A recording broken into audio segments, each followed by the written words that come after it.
seated. Right. You know, somebody could sit over there. We like each other so much, Your Honor. Good morning, Mr. Moscow. Good morning, Your Honor. I know that we have a number of parties that are participating today via Zoom, and I have counsel in the courtroom. Hang on, we have an echo.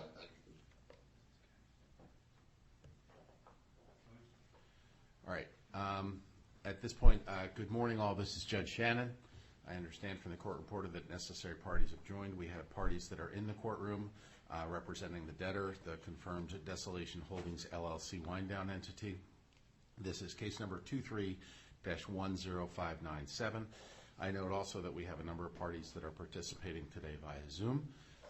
And if I can, I see some folks on the screen. Can I get a thumbs up that you are able to see and hear me? Great, I see thumbs. That's a good start to my morning. Additionally, thank you, Ms. Habibi. Welcome and good to see you. I do note that there seems to have been a disconnect, and for that I apologize if it's on us. The court has about a little over 2 hours for today's hearing. If we don't finish, then we'll have to reconvene at a different time. I don't think that I realized that this was going to be the extensive proceeding that we have, and I have matters that are scheduled for this afternoon. So we can also talk a little bit about scheduling if that's necessary. But I'll hear first from counsel for the debtor, Ms. Tomasco. Good morning. Welcome back. It's good to see you. Good morning, Your Honor. It's great to be here again. Not quite Groundhog Day, but we're here again with respect to certain contested claim objection here matters. On the agenda, we get all the way to page 14 before we get to the matters going forward. These are the objections to 3 Iranian citizens who made claims in these cases. We also have the 7th omnibus, which is item 6th and 7th omnibuses, which are the items 31 and 32 on the agenda. To get started, Your Honor, I have a dreaded PowerPoint. Okay. Just to, as we say, guide the discussion somewhat. If I could get, I have that. May I approach, Your Honor? Yes. And I brought extra for your clerk today. Not making the same mistake twice. Very good. Thanks.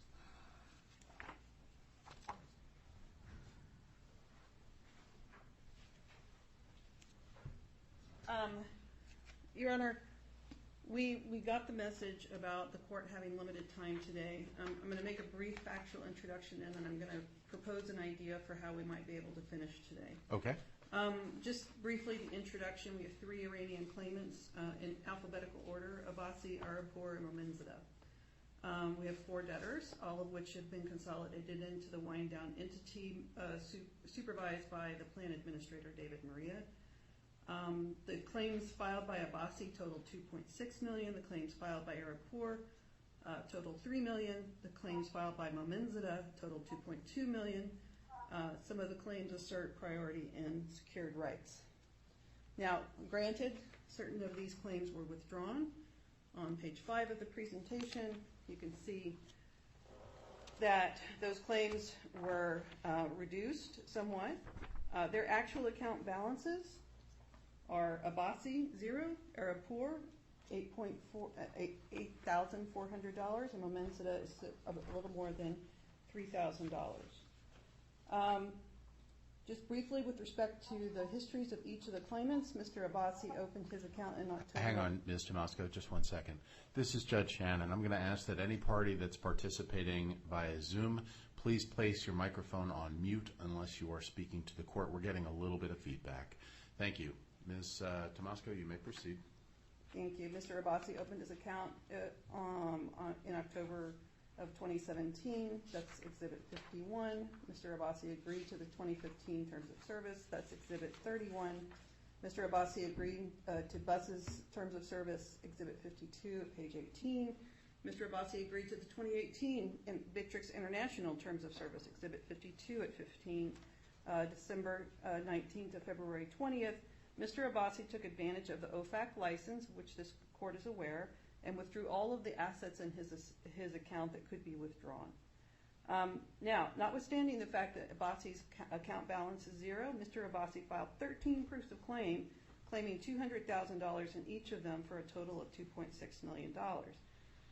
Despite this, the fact that Mr. Abbasi withdrew all of his assets, he made these claims against the estate. He withdrew 9 of his claims, leaving 4 surviving claims totaling $800,000.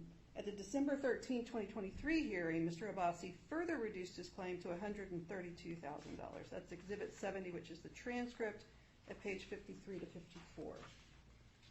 Mr. Arapour opened his account with Bittrex in June of 2017. Mr. Arapour agreed to the 2015 terms of service. In 2019 to 2020, Mr. Arapour did not take advantage of the OFAC license, but in June of 2020, Mr. Arapour wrote to Bittrex, "I received your email to inform me about the process to transfer an asset. I failed to complete the process in due course." So Mr. Arapour acknowledged that he got the OFAC license withdrawal notice, but failed to take advantage of it in time. In November 22, Arapour contacted Bittrex, representing that he was then a resident of Turkey. Bittrex could not release his assets at that time in light of the OFAC regulations. Mr. Arapour never conclusively proved that he lived in Turkey. Mr. Arapour filed 10 proofs of claim, claiming $300,000 each for a total of $3 million. At the December 13, 2023 hearing, Arapour reduced his claim to $300,000, and that's the 12/13/23 hearing transcript at page 61. However, Mr. Arapour's account balance is approximately $8,473. That's Exhibit 62. Mominzada opened his Bittrex account in June of 2017. He agreed to the 2015 terms of service. Mr. Mominzada agreed to the 2018 terms of service. That's Exhibit 67 at 4. Mr. Mominzada did not take advantage of the OFAC license. There was no communication whatsoever from Mr. Mominzada in response to the notice. In November 2022, Mr. Mominzada contacted Bittrex claiming he resided in Turkey and asking Bittrex to reactivate his account. His account remained disabled because he was unable to conclusively show that he resided in Turkey. Mr. Mominzada filed 11 proofs of claim in varying amounts totaling $2.2 million. Mr. Mominzada withdrew 6 proofs of claim. The surviving claims total $1.5 million. At the December 13, 2023 hearing, Mr. Mominzada reduced his claim to $23,839. That's the December 13, 2023 hearing at page 64. Mr. Mominzada's account balance is approximately $3,000.67. So the seminal issue in these claim objections is that each of these Iranian claimants accepted the terms of service. Not only did they accept the terms of service according to the IP logs and the information that the debtors have, but they've made a judicial admission that the 2015 terms of service applied to them. Exhibit 31, again in alphabetical order, the response of Adel Abbasi, Mr. Abbasi represents, "I have not accepted any terms other than those terms of service dating version 2015 with Bittrex LLC. As a result, any objections raised by the debtor are null and void because they can't impose on me the terms of service for which I was not eligible and did not have eligibility." You'll recognize that there is a thread among all of these claimants.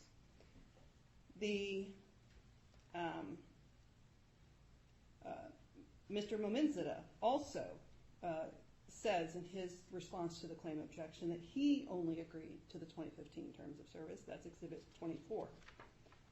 Mr. Arapour admits that he agreed to the 2015 terms of service at Exhibit 18, saying, "I only agreed to the 2015 terms of service with Bittrex LLC." These claimant statements in their responses to the claim objections that they accepted the 2015 terms of service bind them in this case. We cited cases in the PowerPoint. I'll read them quickly into the record. Berkeley Investment Group versus Colkit, 455 F. 3rd, 195, 3rd Circuit, 2006. And Glick versus White Motor Company, 458 F. 2nd, 1287. The parties proceeded in this case on the basis of the judicial admissions contained in the responses to the claim objections, as well as the reduction of the claims at the hearing which was the beginning of this claim objection hearing that we started on December 13th. Now, what do the 2015 terms of service say? They limit the liability. They say you don't get consequential lost profits, any of those kinds of damages. You get your coins back, you get your fiat back if you have that, but you don't get consequential damages. They also say that Bittrex can suspend or terminate the service for any reason at any time. They also say that that currencies can be made unavailable. So certain coins can be delisted and certain coins can be taken off the platform and not tradable. Those terms of service also contain conditions and restrictions. They could refuse any transaction. They could refuse your ability to trade. And those would not create liability for Bittrex even without a limitation of liability. We've gone through them ad nauseum in our claim objections. Now, the terms of service also have a Washington choice of law.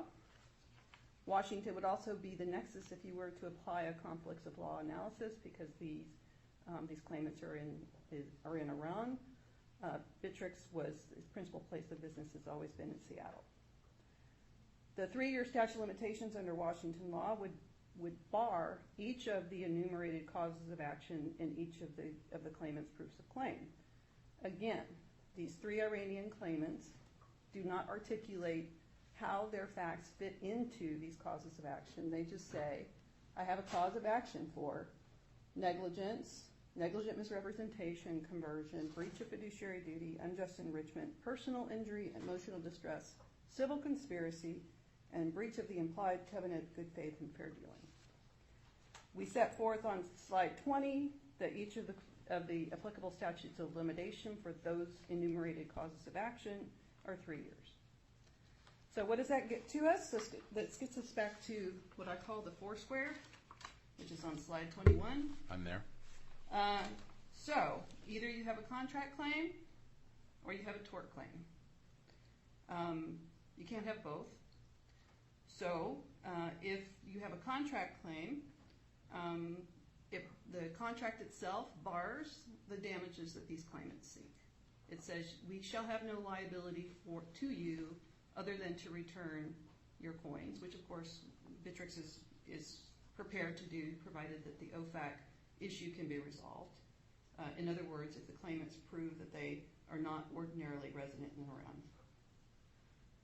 In addition, with respect to certain elements of what we call defunct crypto under the plan section 64A4 says specifically we are not going to distribute defunct crypto. That would include the Lomo coin and some of the other coins that you may hear about. The other thing is those coins are worthless. They have been worthless for years. Even if you said I want my Lomo coin back, we're talking about tenths of cents of dollars. So and the plan says we don't have to give it back, and the plan also has a minimum distribution provision, which is also in section 6A of the plan. Now, with respect to any tort claims, obviously those are barred by the 3-year statute of limitations.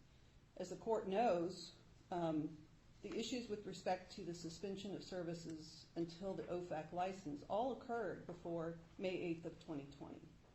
So the OFAC license period, the suspension of services, when they could have gotten it back if they had responded to the OFAC license, all of those occurred well before they could have brought a claim in this case. So looking backwards, the only thing that they have would be in that lower right-hand corner, and that would require that they show, you and I probably refer to it as the economic loss rule. Washington State uses the independent duty rule, but they would have to establish that Bittrex had an independent duty separate and apart from the contract in order to impose liability. None of their allegations have come even close to meeting that standard. And on that basis, they have no claims. So what do we do today to make this efficient for everyone? Your Honor, the plan administrator is going to invoke Federal Rule of Civil Procedure 42B. That rule, amazingly, because 9014 really should include more of the federal rules in contested matters. But amazingly, it is made applicable by Bankruptcy Rule 9014. And it says, for convenience, to avoid prejudice, or to expedite and economize, the court may order a separate trial of one or more separate issues, claims, cross-claims, counterclaims, or third-party claims. So my suggestion to the court is, if the terms of service were accepted, the limitation of liability it permits account suspension in Bittrex's sole discretion, permits coin delisting in Bittrex's sole discretion. That's dispositive.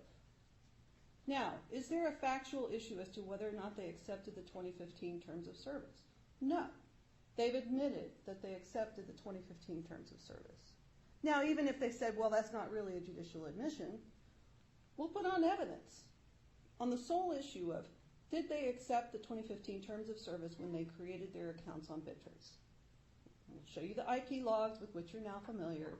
We'll show you, all of the things that happened to show that they did accept the 2015 terms of service. 2 of them accepted the 2018 terms of service for Bittrex International, and we can go through that. But just that. If they've accepted the terms of service, what claims are left? None. Now, let's just say they've pleaded a laundry list of non-contractual causes of action. Do any of the facts that they rely on, do any of them occur after May 8th of 2020? And if we narrow it down to, a theoretical basis that maybe something happened after that time period, well, then we can talk about that. But I can tell you that we're not going to talk about anything that happened before May 8th, because those are time barred. So to narrow the issues, the court has the discretion to invoke Federal Rule of Civil Procedure 42, made applicable by Bankruptcy Rule 9014. The other rule we're going to invoke is the rule. Federal Rule of Evidence 615. At a party's request, the court must order witnesses excluded from the courtroom so that they cannot hear each other's witnesses' testimony. So you will see here, and we got a raft of exhibits from an Iranian lawyer, Farshid Malanian, who purports to represent all 3 of the Iranian claimants, but he is not a U.S. lawyer. So what are we going to do? We request that each Iranian creditor claim be heard separately. That means that when we're dealing with one Iranian claimant, the other 2 need to be off the Zoom. Mr. Farshid Malanian cannot be on the Zoom, because the rule cannot be invoked if you have a foreign lawyer purporting to represent all 3, shuttling information between them. Let me ask a question about Rule 615, though. Each of these individuals are parties. So your proposal is to use Rule 42B to do each claim objection separately. Otherwise, parties are not subject to segregation. So if we were dealing with these collectively, then they would be, all those parties would be permitted to attend because parties are permitted to attend. Is that a fair Correct. Assessment? Mm-hmm. So at that point, then, I think I'm trying to, we'll separate the issue of whether Mr. Melania can represent parties in connection with this proceeding. I guess I'm trying to figure out whether or not the interests of efficiency, I get that the debtor is choosing to invoke this rule to try to have a proceeding that is as efficient as possible, but it also, from your presentation, appears that the debtor will adduce precisely the same record. We have in each, and precisely the same arguments in the context of each of these claim objections. You are going to say, if we move Mr. Abbas, if we keep Mr. Abbasi in, we deal with him first, and we move the other 2 into a Zoom room, so they're segregated. I assume from your presentation that you will adduce testimony through Mr. Murillo or otherwise that says, Mr. Abbasi signed on. Our records show that he signed on this date. Our records show that he clicked the box accepting the terms of service. How do you know that? and I'm only quoting this because it's the testimony that I heard. Right. But he'll testify that you couldn't move past that page to set up your account without accepting those terms. Here's the date, and then here's the consequence of what happens from that. And wouldn't it be precisely the same thing then for Mr. Arapur and Mr. Momazada? We have 3 separate directs prepared. In other words, we filed 3 separate claim objections. This is not an omnibus. I don't dispute any of that. Right. And so we would, in that instance, have 3 separate hearings. Now, I will tell you that if we are able to limit it only to the terms of service, we would not necessarily invoke the rule. In other words, we would allow, for efficiency's sake, do one presentation solely on whether the 2015 terms of service were accepted, 2018 terms of service were accepted. We could do that as a group, but if we're going to go into matters beyond whether or not the terms of service were accepted, then we are going to invoke the rule. So I want to make that clear. If we're only doing acceptance of terms of service, we can do a holistic presentation that addresses all 3 claimants, if that makes sense. It does. I understand the argument. I think at this point I need to hear from either the claimants or their proposed counsel, and I do have essentially before me the debtor's objection to the participation of counsel for these individuals. One other concern that we have, and I swear we're not paranoid, but we would like during the hearing that the claimants' cameras remain on. I know that you allow pro se claimants to appear via Zoom, and that makes a lot of sense to us, but we've had so much crosstalk in between these claimants. Our concerns are that they are feeding information to each other, and a lot of it is not accurate. It's going to interfere with the presentation of truthful testimony, in our opinion. So during the hearing, we would like for the claimants' cameras to remain on at all times. I understand. Can I just circle back, and then I'll hear from proposed counsel on the gating question that the debtor has raised about whether or not counsel can participate. But I'd like you to kind of just recap the debtor's opposition to participation by Iranian counsel in this proceeding. Number 1, the claimants have proceeded on a pro se basis. You'll recall that we started the claim objection hearing on December 13th of 2023. Counsel did not participate in that. Each of the claimants presented their arguments via Google Translate, maybe with some recording going on. I recall. While I'm happy to be very indulgent of pro se claimants, they've said their piece. They've made their effectively opening statements. Mr. Melanian, here's some of the things that we've had to deal with over the last few days. Mr. Melanian purports to be acting on behalf of the 3 Iranian claimants. He is not, however, licensed in the United States. He's obviously Mr. Goddard's counsel. We have a retention agreement between Mr. Goddard and Mr. Melanian that's dated some time ago. What this appears to be, though, is counsel can obviously help them fill out their proofs of claim, can help them with their pleadings, but what counsel from a foreign jurisdiction cannot do is to appear in a U.S. court in any capacity, including with respect to advising or going between the claimants with respect to their testimony. Each claimant has a different circumstance. Mr. Abbasi withdrew all of his crypto during the OFAC license period in January of 2020. And Mr. Momenzada never got the message about the OFAC license. Mr. Araport got the message about the OFAC license but didn't act in time. They all have vastly different stories to tell, and yet in their proofs of claim, They used exactly the same language saying, I was not able to get my crypto off because I got ineffective assistance from Bittrex. That can't be true with respect to Mr. Abbasi. He got all of his crypto off. And it can't be true with respect to Mr. Arapur. He admitted he didn't respond in time. But what we have is these cookie-cutter pleadings that are being put in front of the court. And while it may be laughable in one instance, it makes our job extremely difficult to get to the truth. Because we have this sort of go-between acting truthfully, in my opinion, on behalf of Mr. Goddard and not on behalf of these claimants. He's not licensed in the United States, not licensed to appear here. His participation in this hearing is going to make getting to the truth more difficult, not easier. I understand.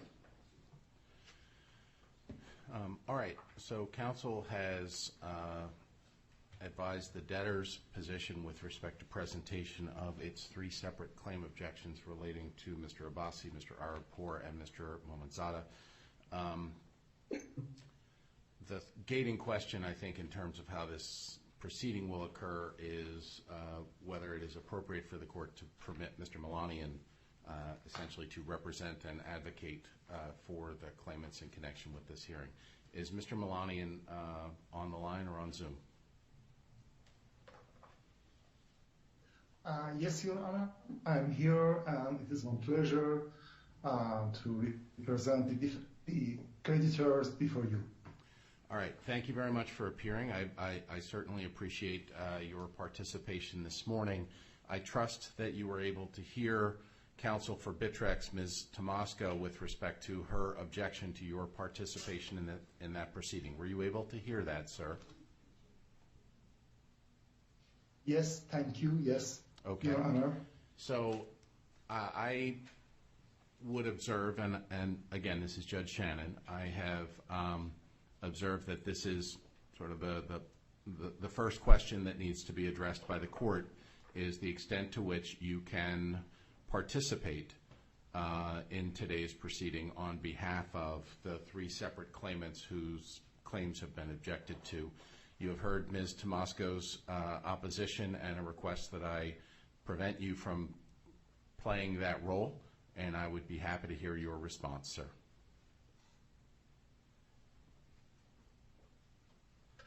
Thank you, Your Honor. It would be my pleasure to represent the creditors before you. By the way, I'm here for fairness, justice, and equity. And if you find it fine and just, I'm here to represent the creditors. I'm here to testify, and I'm here to explain everything that may help the court to find the truth and the rule in the best possible way. So I know I'm not the lawyer licensed by U.S. bars, but I think I can help the creditors because they do not have access to the lawyer in the United States because of the sanctions, and in other words, no lawyer will accept them to represent. So, and I understand the economic barriers and also the other barriers that sanctions have produced. So it is up to you, Judge Shannon, if you accept. I'm here to testify or represent the creditors or explain in any angle, find just and proper. Very good. Thank you, Mr. Malani, and I very much appreciate your offer to participate and to attempt to assist both the claimants as well as the court in proceeding with this matter. But I am going to sustain the debtor's objection to your participation in this proceeding. And in so ruling, again, I appreciate the offer, and I'm sensitive to the concerns that you have expressed that it may be difficult for Mr. Abbasi, Mr. Momanzada, and Mr. Arapur to fully engage and represent and vindicate their interests in this proceeding. And I am obliged to conduct the proceeding in a way that abides by Federal Rule of Civil Procedure 1, which is to ensure the just and fair and economical administration of justice. And so, again, I appreciate your offer to assist with that process, but I don't believe that it is proper for several grounds. First, as a threshold matter, as an attorney not licensed in the United States, I'm not even certain that I have the discretion to permit you to practice in this court.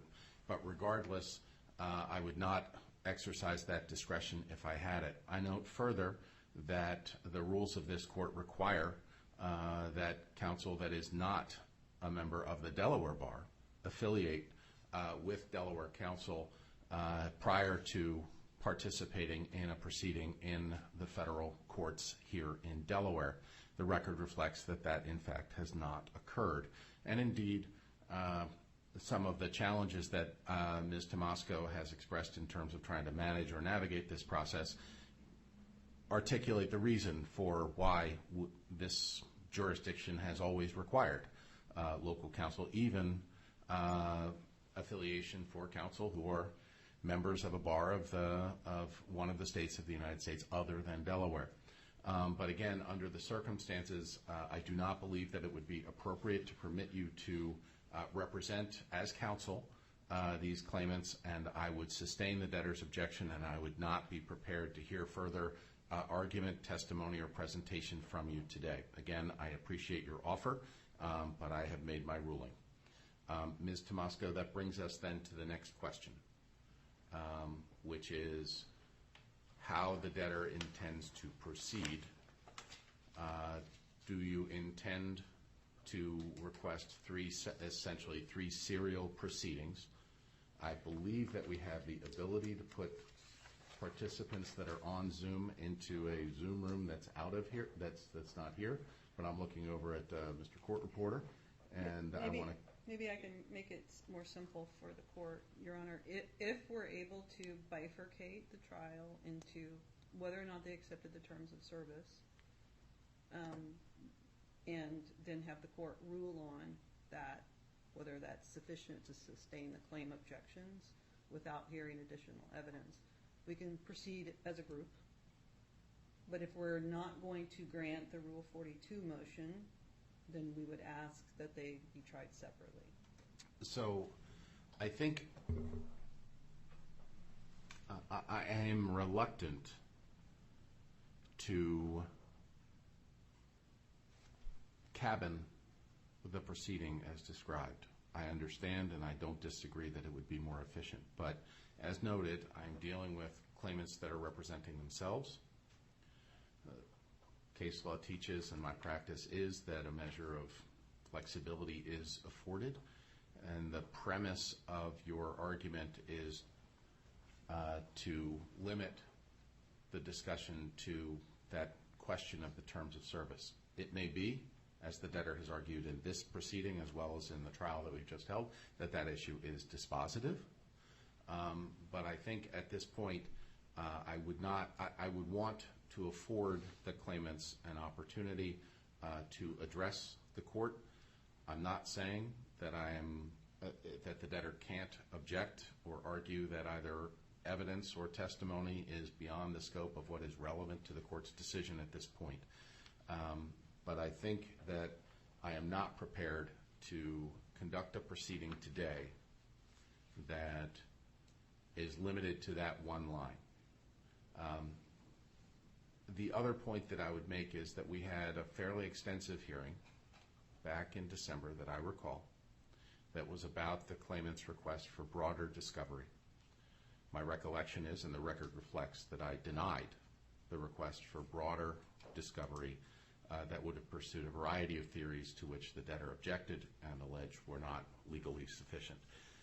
So I don't want any uncertainty. I am laser focused and I think fully cognizant of the argument that the debtor is making, the relatively narrow band of information that's relevant to establishing that argument or what may be relevant to consider it. But in order to ensure that parties have the opportunity to be heard and that I, in fact, have the full record, I'm not prepared to, in advance of hearing the statements or testimony of these claimants, preclude it as tightly as the debtor has requested. So I think that that probably leaves us with your Rule 42 request and the request to segregate the parties. We're slicing and dicing here, Your Honor. So, two things. One is we have brought back the interpreter at our Ms. Habibi, yes.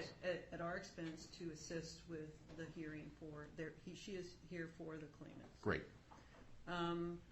To make it even more efficient, we're going to suggest that we do a joint examination of Mr. Maria and then invoke the rule with respect to when we're examining each of the Iranian claimants. That might be a little more efficient in terms of getting done today. Mr. Enos, did you wish to be heard or did you want to confer with Mr. Moscow? I did confer with both Mr. Moscow and the court. It appears to me that the claimants may have brought back Ms. Habibi. I'm realizing we have our own interpreter that is Mr. Faruqi. Okay. So if someone could just clarify that, I don't think we need both interpreters, and I think we're fine with Ms. Habibi. I just want to make sure there's no confusion. It appears we have two interpreters on the phone right now. Yeah, we got our own interpreter. I thought it was Ms. Habibi when she showed up today, but apparently it's Mr. Faruqi. Well, if each side has brought their own interpreter, again, the parties may use their interpreter as they wish. The court can control that process, but I don't necessarily, I don't know if there's a sense one way or the other. I've not, Mr. Faruqi, I see you on the camera this morning, and welcome, sir. It's good to see you. Thank you for participating, and I do recall Ms. Habibi from our hearings just earlier this month. Welcome, ma'am. It's good to see you again. Thank you, Honor. Let me do this. I think that I don't know what to do about the interpreters. Me neither. If we could, Your Honor, Ms. Habibi could just confirm that she was in fact retained by the claimant, so we know at least why she's here, because we had no idea that they had retained an interpreter. Ms. Habibi, good morning. It's good to see you. Were you engaged by the claimants in this proceeding to assist them as you had in the prior proceeding? Your Honor, I believe I was. I work through an interpretation agency, and they're the ones who asked me to be today. And I believe it was the same client that they had. Okay. Let's do this. If I understood your suggestion, Ms. Tomasco, it would be to conduct a combined hearing for the testimony of Mr. Maria. Correct. I think that would make sense, and that would afford Mr. Abbasi, Mr. Arabpour, and Mr. Momenzada the opportunity to examine serially Mr. Maria and would get all of the debtor's evidentiary record in today.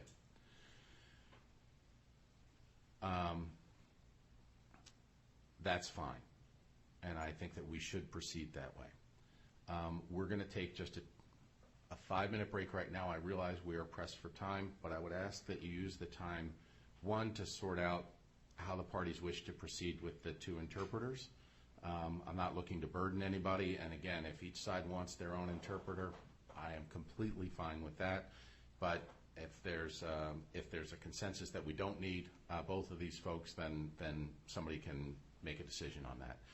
I will leave that to the parties, and I'll be guided, but you should have a discussion about that without me in the middle of it. The second thing is, again, we'll take Mr. Maria's testimony. The 3 claimants will participate.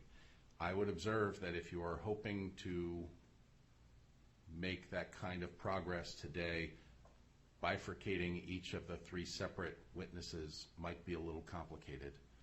I would be prepared to order that the witnesses, that the claimants put their cameras on, and I would be prepared to make that direction consistent with the authority the court has under Civil Rule 43, which applies in bankruptcy proceedings. Civil Rule 43 addresses the taking of testimony, and it provides that the court may take remote testimony in compelling circumstances with appropriate safeguards in order to ensure the integrity of the proceeding. I certainly find that there are compelling circumstances for these claimants who have filed claims and engaged in proceedings in this court. I find it is compelling circumstances to permit them to testify remotely.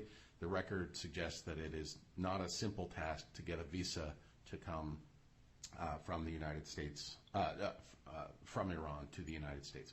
I have no issue with that. But given the concerns that have been expressed, and frankly the relatively limited burden associated with it, I would direct that the claimants put the cameras on during these proceedings. If that is responsive at all to the concerns that the debtor has in terms of dealing with all of the claimants at once, so be it. If the debtor wants the sequestration, I believe that that is the debtor's prerogative, and I believe Rule 615 is mandatory. I'm just observing that it might be complicated in the relatively limited time you have. The other point that I would make is that if indeed we're not going to finish today and you have till 12:15 Eastern Time, then some of these issues may be addressed when we reconvene, which would be at a time of the party's convenience, not this week because I am traveling.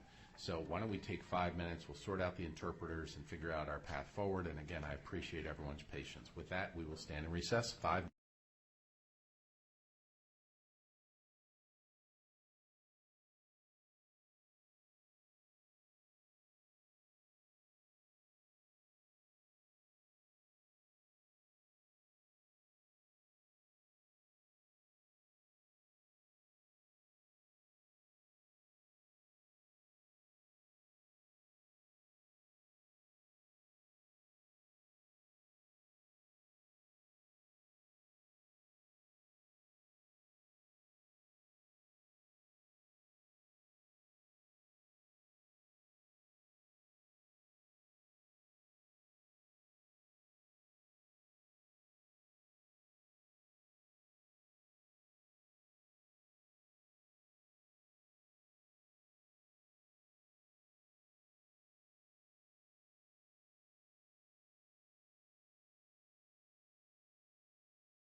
Please be seated.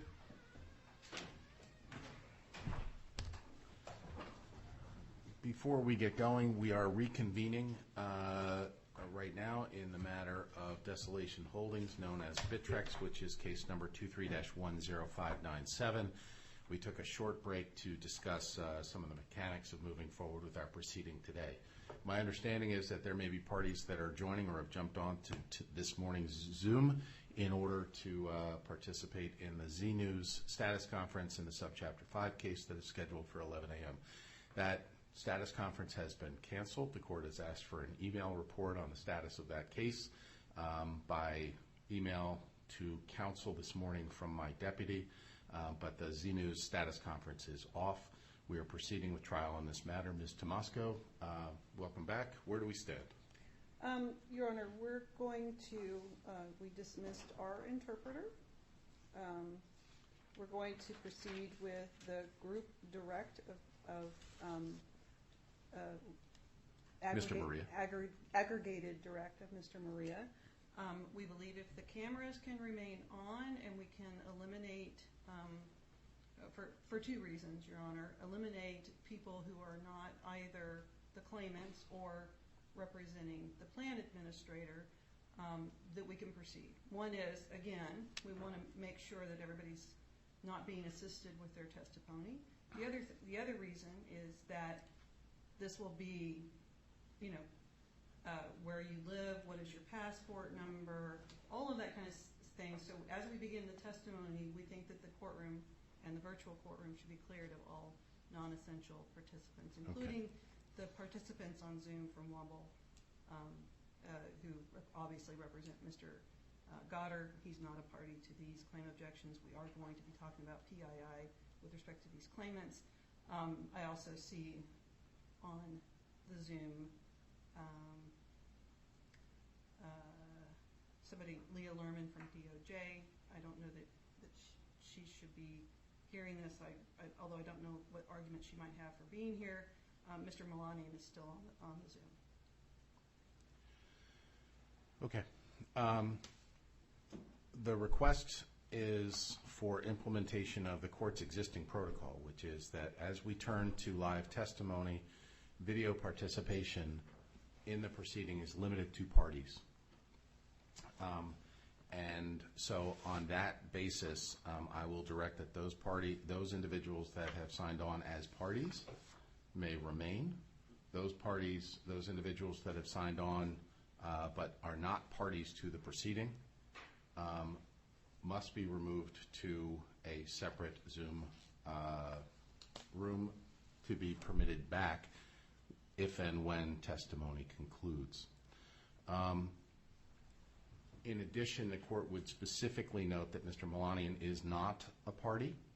Again, the court has expressed its appreciation for his offer to assist with this proceeding, but the court will direct that Mr. Melanian likewise be removed from the active observing Zoom room at this time. I'm going to ask that occur and that the court reporter remove parties at this point. We're about to call and swear in Mr. Maria for his testimony.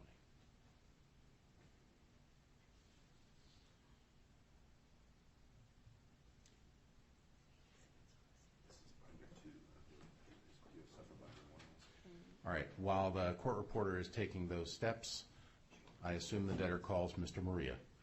Correct, Your Honor. Your Honor, the plan administrator calls himself to the stand, Mr. David Maria.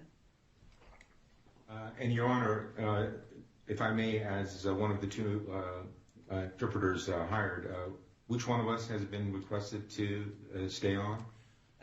We're going to allow Ms. Habibi to stay on. Mr. Farugi, Okay. we appreciate your appearing today. We greatly appreciate your assistance, but we assume that Ms. Habibi, being more familiar, should stay on. Understood. She is the, Understood. Yeah, she is the choice of the non-English speaking participants. All right, Mr. Very Farugi. well. Mr. Farugi, thank you very much for your participation today, and be well, sir. Thank you very much, Your Honor, and thank you, everyone. Have a good day. Okay. Thank you. I trust that the court reporter has taken the necessary steps. At this point, then, Mr. Maria, welcome. We will swear the witness.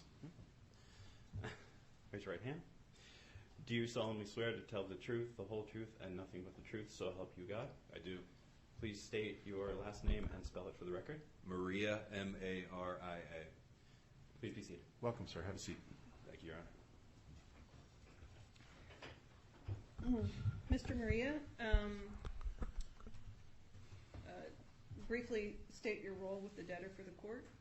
I'm the plan administrator as of the effective date, and prior to that, I was the general counsel and chief legal officer at Bittrex Incorporated. As the plan administrator, have you familiarized yourself with the background facts with respect to the three claim objections that we're hearing today with respect to Messrs.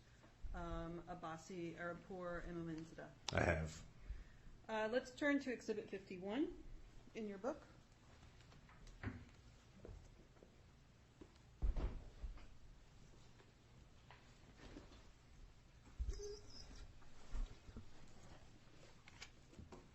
Can you identify that document?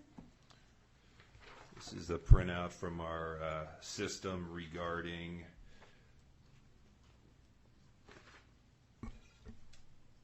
the opening of the account with from Mr. Adel Abbasi.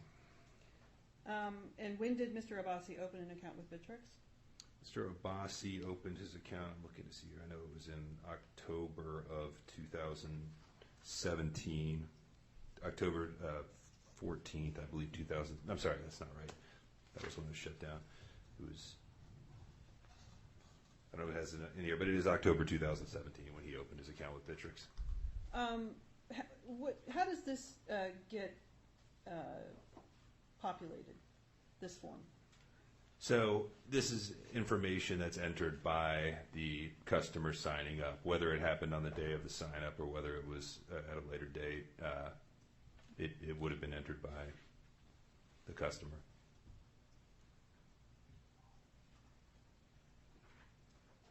Your Honor, we still have participants from the Womble firm on the Zoom. If we could correct that, Elazar Kozman and Marcy McLaughlin-Smith. Before we remove those parties, I would ask if there is an objection or a demand to participate.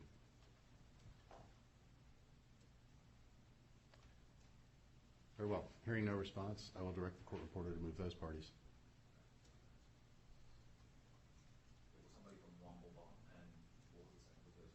Yeah, there's two people, Marcy and Elazar. Yeah. Marcy and Elazar.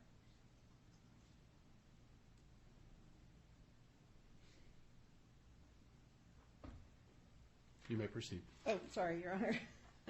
Okay. If I, Exhibit 51, I'm going to call it the account opening details. Would the procedure for the account opening be the same for all three claimants, Abbasi, Arabpour, and Mominzada? It would. I mean, this is just a printout of what's in the system. The account opening would have been where they go to the log-on page. On page 1, they have to enter their email, which becomes their username, enter a password, which then has to be confirmed, and then below that there is a toggle on, toggle off check mark with a hyperlink to the terms of service. They would have to click on the terms of service and then click the check mark indicating they accepted the terms of service in order to get past the first log-on page, yes. I move for the admission of Exhibit 51.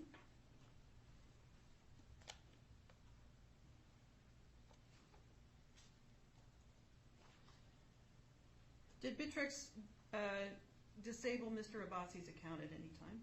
Yes, it did. And when was that? That would have been disabled in a couple weeks after he opened it, after receiving the OFAC subpoena. So October 10th, I believe, we determined was when the subpoena was received. So within a day, I think it was 11th, 12th, something like that, would have been when it was disabled. Is the same true with respect to the claimants, Arabpour and Mominzada? Yes, anyone who had a nexus to Iran or one of the other sanctioned jurisdictions would have been disabled at that time. Why was Bittrex required to disable Mr. Abbasi's account? Well, they shouldn't have been able to open their accounts in the first place. As we've discussed in the past, these individuals all signed up with addresses in Iran, as well as passports from there, so they had a nexus to a sanctioned jurisdiction. Bittrex became aware that it was not permitted to allow customers in sanctioned jurisdictions when they received an OFAC subpoena, and then discussed it with outside parties in October of 2017. Is the same true with respect to Mr. Arapur and Momenzada? Yes, with each of them, they signed up, or shortly after signing up, they provided addresses of residency in Iran, as well as passports from Iran. During its relationship with Mr. Abbasi, Momenzada, and Arapur, did Bittrex apply for a license that would allow parties with a nexus to Iran to withdraw assets in their account? Yes, so after receiving the subpoena and beginning to respond to the OFAC subpoenas and engaging in a dialogue with OFAC in or around April of 2018, Bittrex, with the assistance of outside counsel, filed license applications with OFAC listing the accounts implicated by each of the sanctioned jurisdictions, and sought approval to get licenses to release funds to those individuals in those jurisdictions. Let's look at Exhibit 72. Can you identify this document?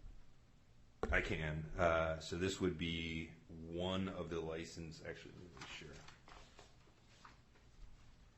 Yes, this would be the license application submitted by outside counsel, which was Perkins Coie at the time, for licenses in the sanctioned jurisdictions. It was dated April 28, 2018.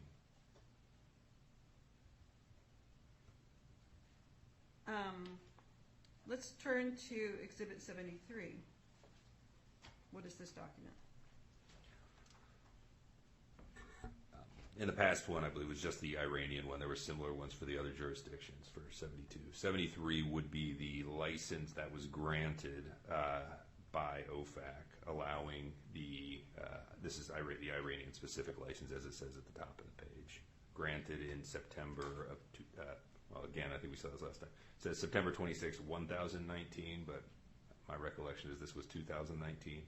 And I think we received word of it and received it shortly thereafter, either at the end of September or early October. I move for the admission of Exhibit 72 and 73, Your Honor. Any objections to the admission of these documents, which are Exhibits 72 and 73? Hearing no response, those documents are admitted.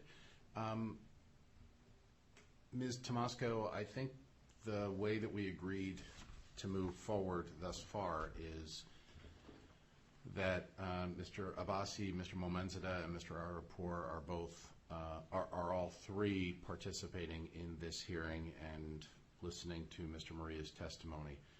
I would ask just to confirm that they're on and they're able to hear us. So, Mr. Abbasi, this is Judge Shannon. Are you on, and can you hear the proceedings today?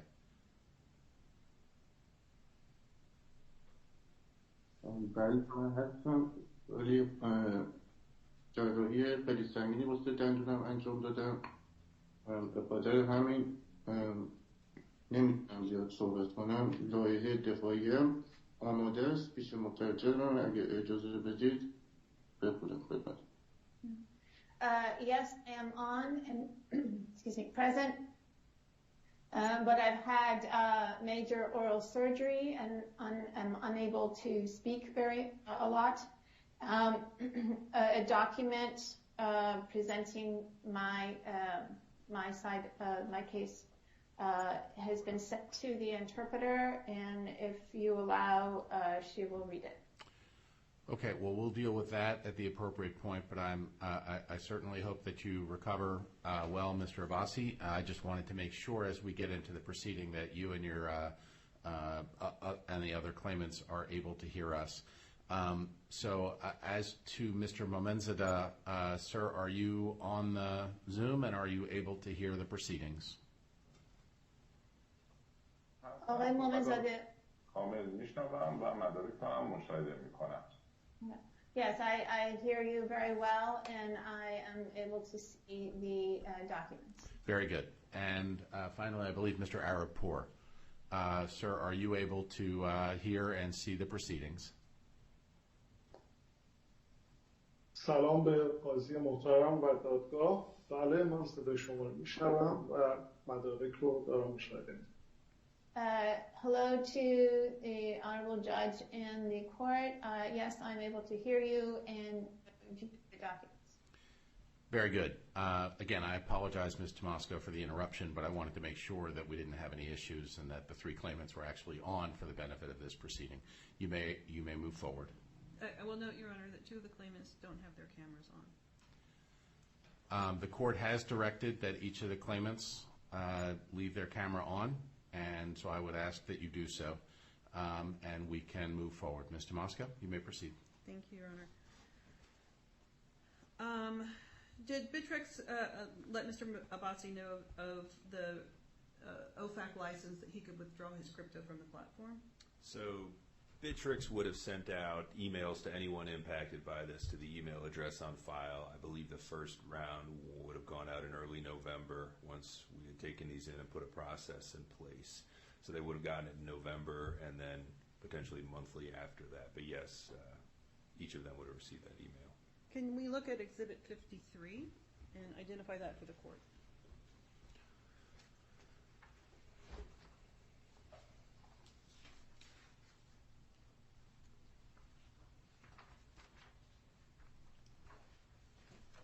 I believe 53 is a collection of the Zendesk tickets between Mr. Abbasi and Bittrex. If we could look at pages 25 to 28 of that exhibit, please.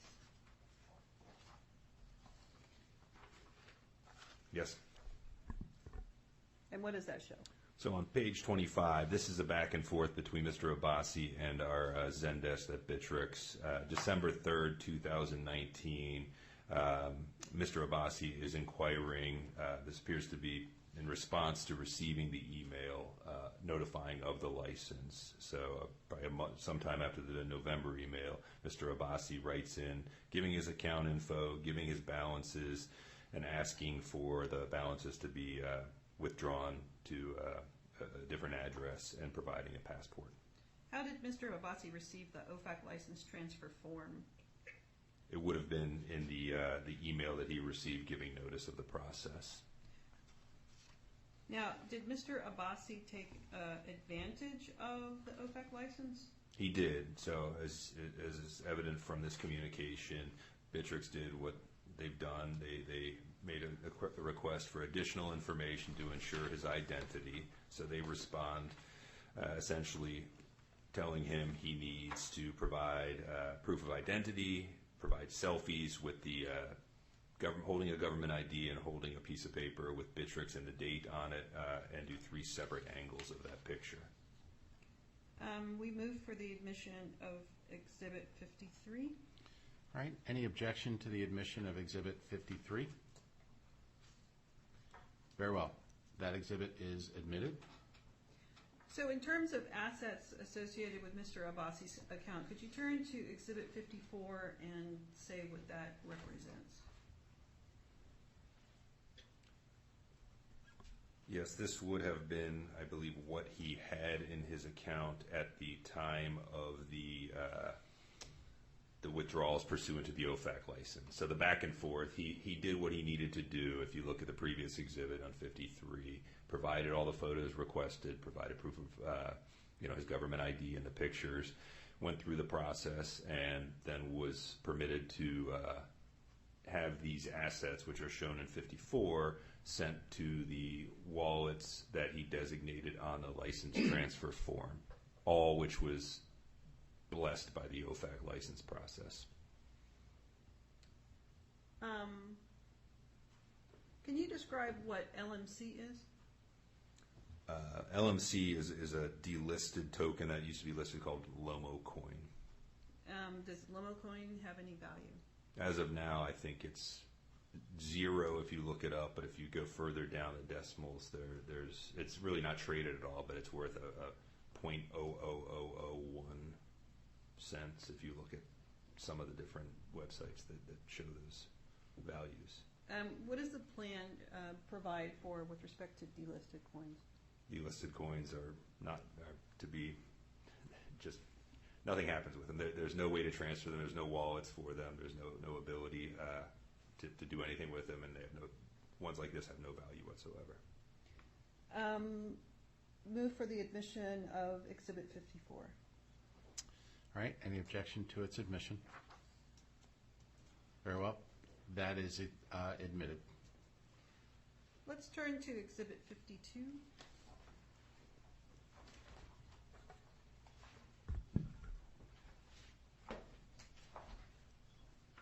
Yes, I have it. If you could turn to the last page of that, page 18. Oh, wait. Page 18, sorry.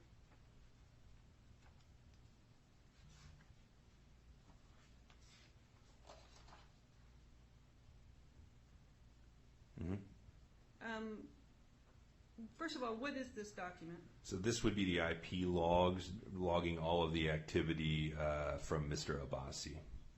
Okay, on page 18, what do we see?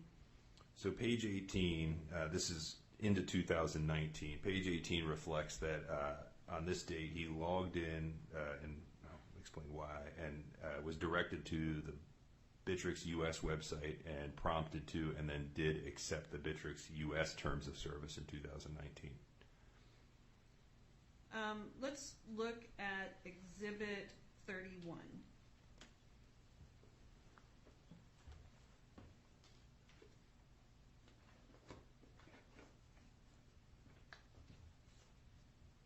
Are you familiar with this document? I am.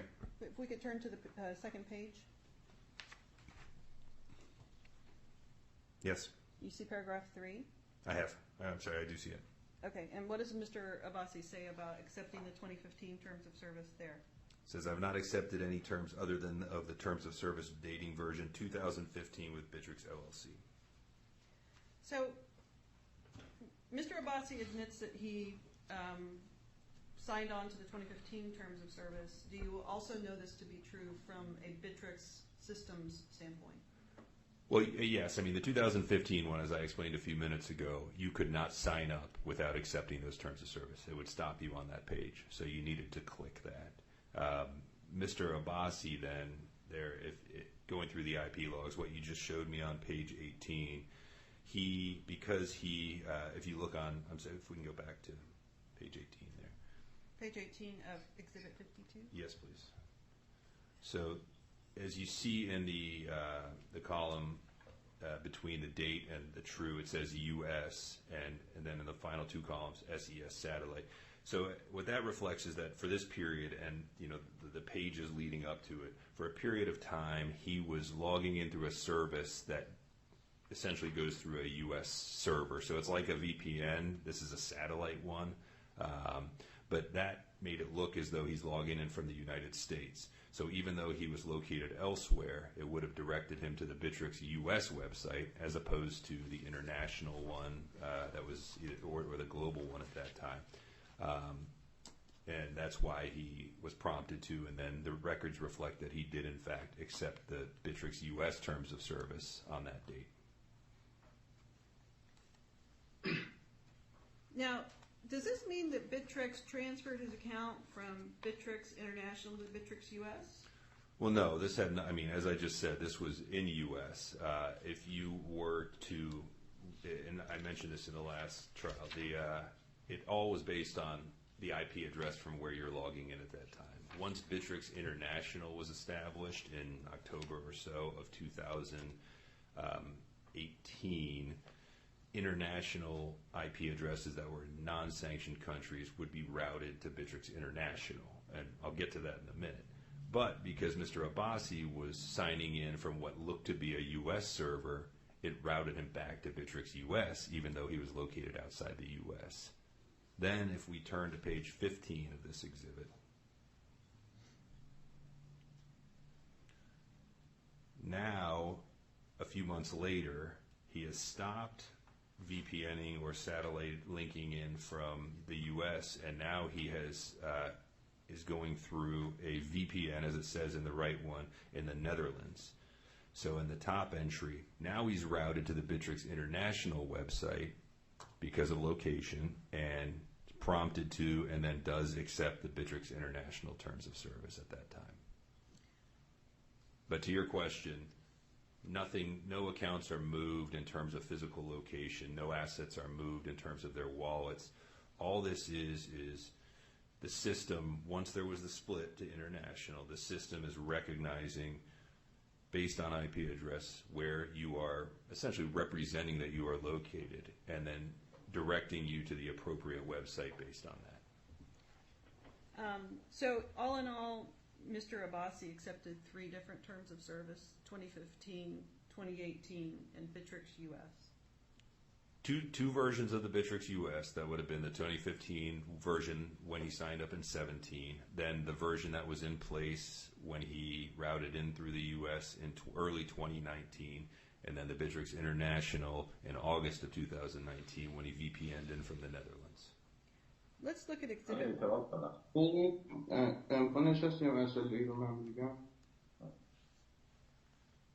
I have an objection. Am I able to say something? Yes.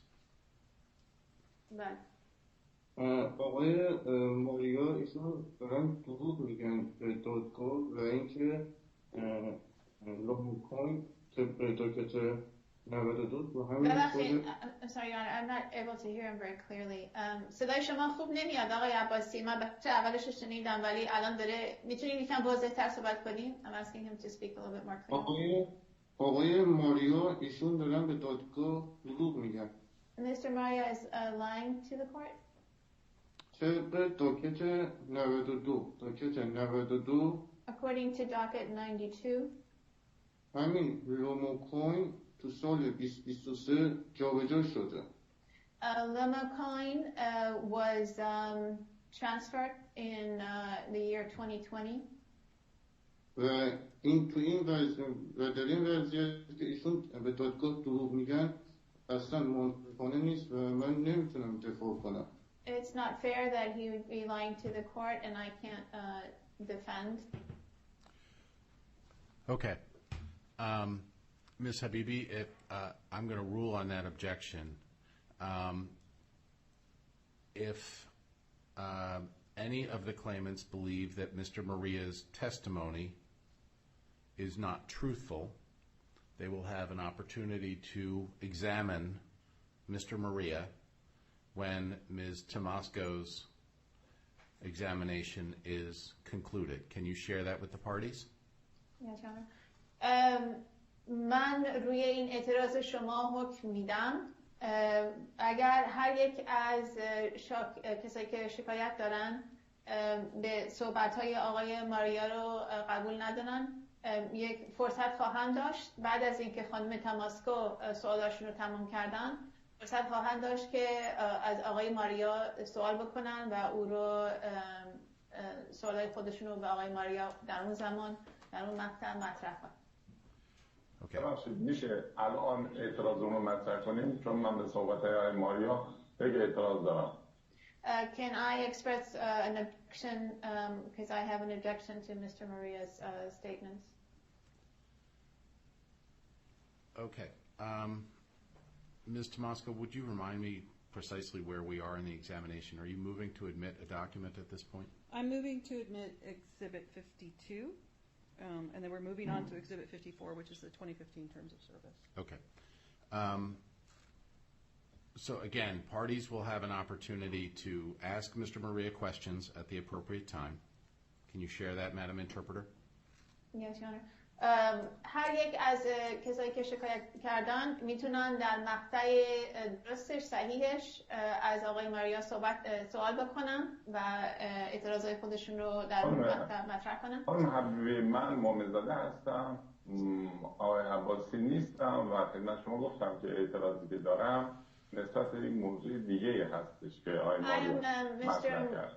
Mominzadeh. I'm not Mr. Abbasi, and the objection I have relates to something else, not what was mentioned. Okay. There's a single question in front of me right now. This is Exhibit 52. The court will admit that exhibit. Mr. Maria has testified. That exhibit is admitted, and we will move on with the examination. Ms. Tomasco, you can ask your questions. Thank you, Your Honor. Hang on.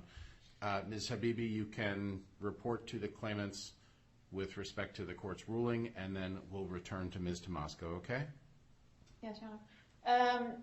جلوی من الان فقط یک سوال هست و یک مدرک هست، مدرک 52 که من این رو اجازه میدم که جزء ثبت رسمی دادگاه بشه و خانم تاماسکا میتونه سوالای خودش رو ادامه بده. Mr. Maria, let's turn to Exhibit 44. Do you recognize this document? I do. And what is it? This is the terms of service dated 2015, but this was what was in place during 2017 when each of the claimants signed up for Bittrex. So each of the claimants, when they would have set up their accounts, would have had to have checked the box that would have a link to the 2015 Terms of Service at Exhibit 44, correct? That is correct. I move for the admission of Exhibit 44. Any objection to the admission of the terms of service?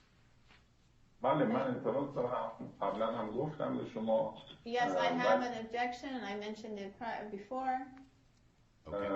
ببینید بحثی که مطرح کردن آقای ماریا در مورد پذیرش ترمز اند کاندیشن سال 2015 هستش. And then the issue that Mr. Maria presented was accepting the terms and conditions of service for 2015. در مورد وبسایت های مختلف قوانین یا طراحی‌های مختلف دارن و ما نمیتونیم با قطعیت بگیم که افراد حتما باید ترمز اند کاندیشنز رو میپذیرفتن وارد بشن. جهتش اینه که خانم توماسکو اشاره کرد. Your Honor, if it's permissible, I'd like to ask the person speaking to use shorter sentences so there's time for interpretation and content is not lost. شما که صحبت میکنین ببخشید برای هر سه شما سعی کنین که مکس بکنین که حرفای شما ترجمه بشه. اگه مکس نکنین حرفاتون میفته از ترجمه. متشکرم. بفرمایید.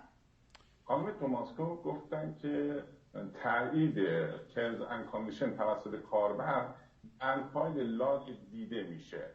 Ms. Tomasco mentioned that the acceptance of terms and conditions of service are registered and can be seen in the logs. Yes.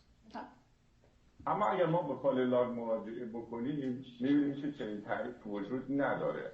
But if we refer to the logs, we can see that such documentation doesn't exist. Okay.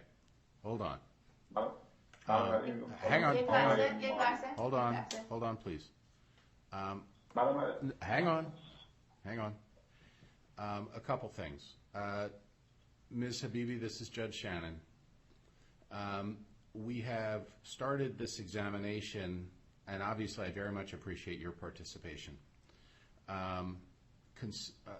Largely consistent with our experience from the prior proceeding where at that point, the claimant, Mr. Goddard,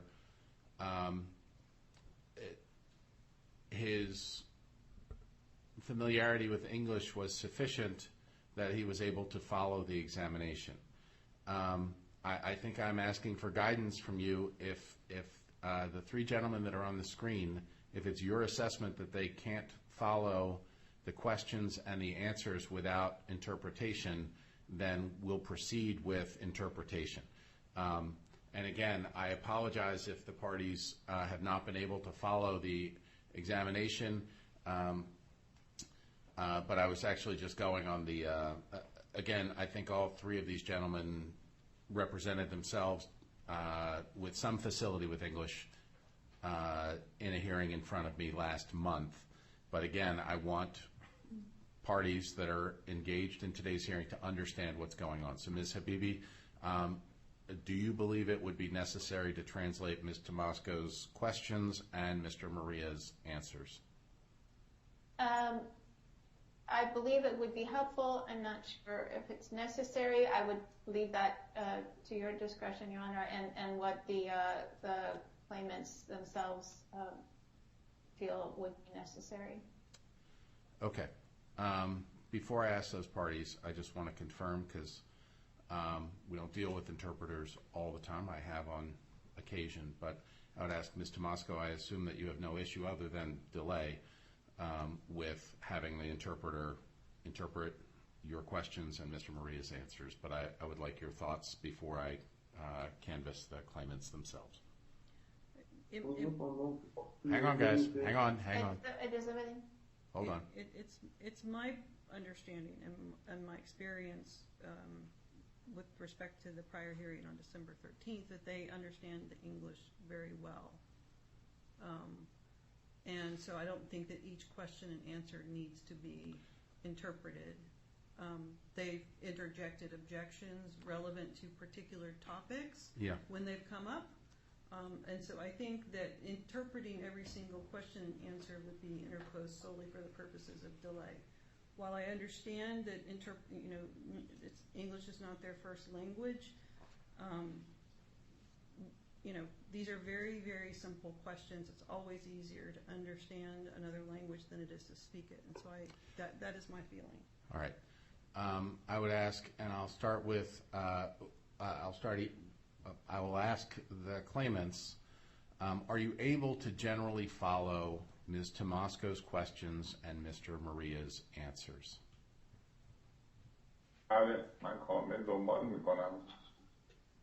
Yes, I'm able to follow completely.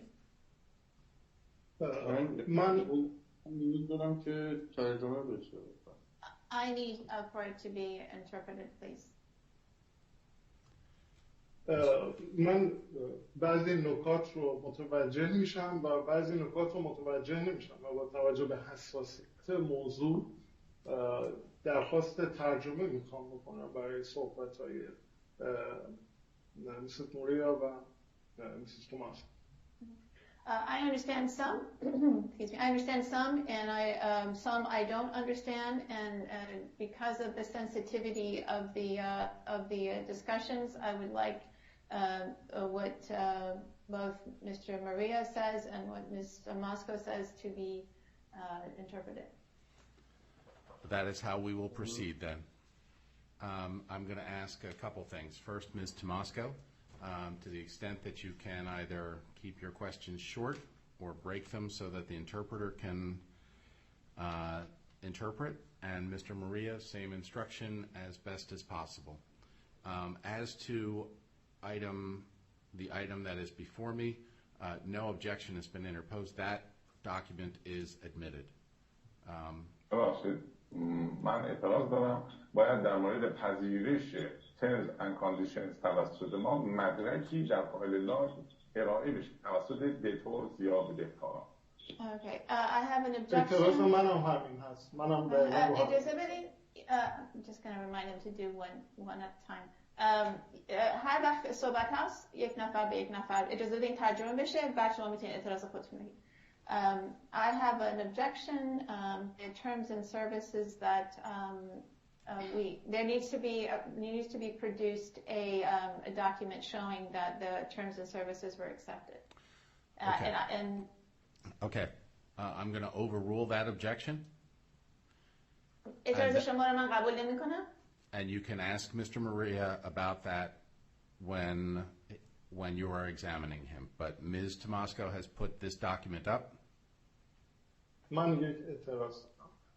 I have an objection. I'm going to interpret your statements. Actually, I've ruled. Ms. Tomasco, you may proceed. Thank you, Your Honor. In Section 4.1 of Exhibit 44.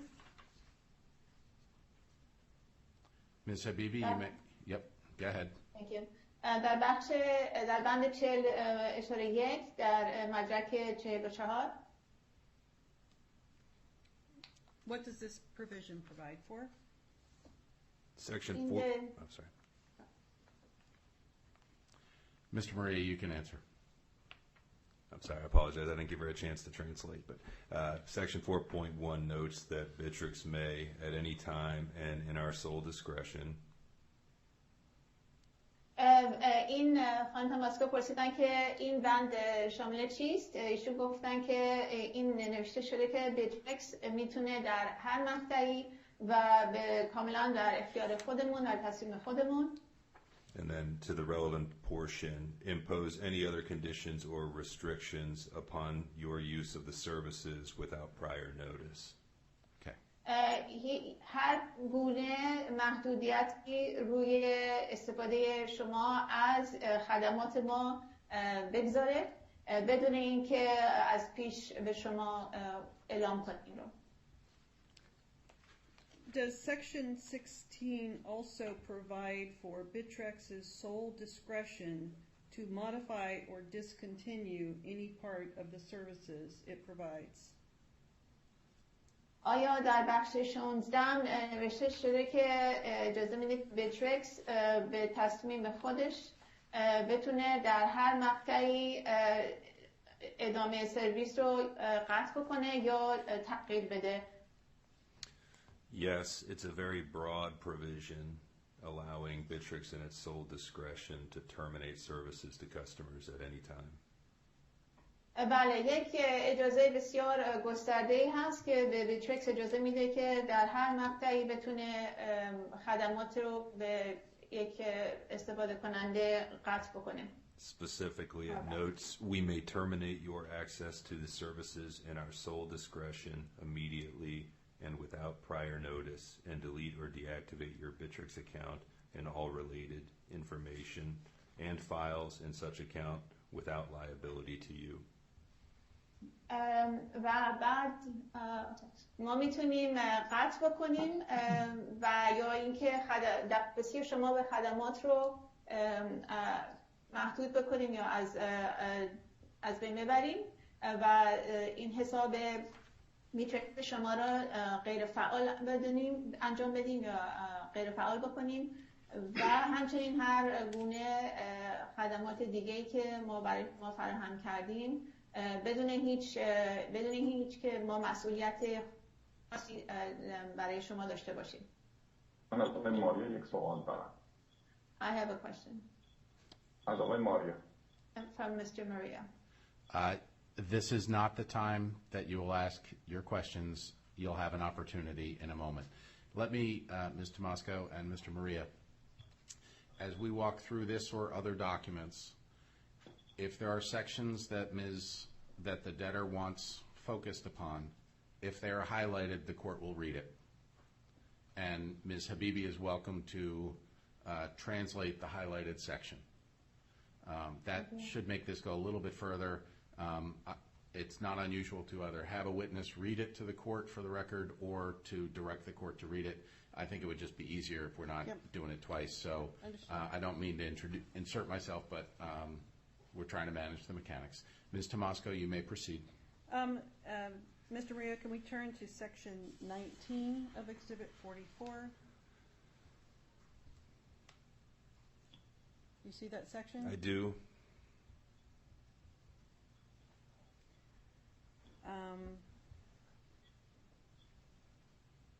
Can you highlight the section, any direct, indirect, incidental, and go down to the end of the all caps?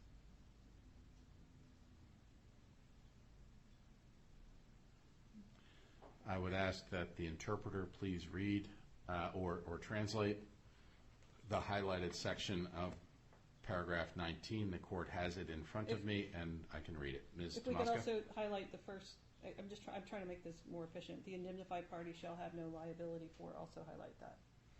Thank you.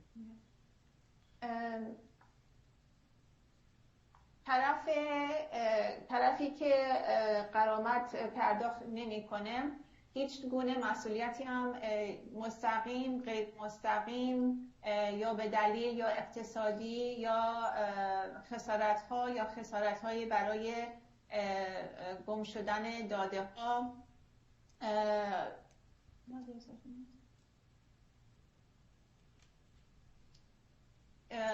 نداره و هیچ گونه مسئولیتی بر روی این قرارداد یا هیچ گونه هیچ مسئولیت قانونی در مورد خسارت‌ها یا اینکه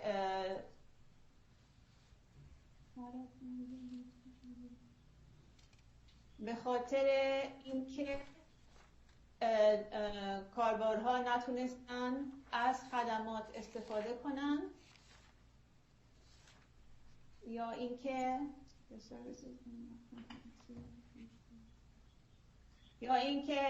اون سرویس هایی که شما دریافت کردین بیشتر از اون پولی که شما دادین برای استفاده از سرویس ما از بهره که شما بردین هم بیشتر بوده در اون 12 ماهی که درست قبل از زمانی که شما شکایت کردین به خاطر این مسئولیت.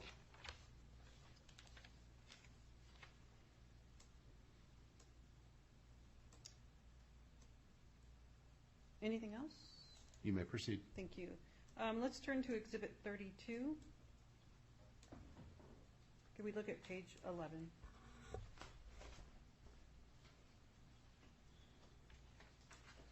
I will represent this is the addendum to the proof of claim filed by Mr. Adel Abbasi. این الحاقی است به این شکایتی که آقای عادل عباسی کرده.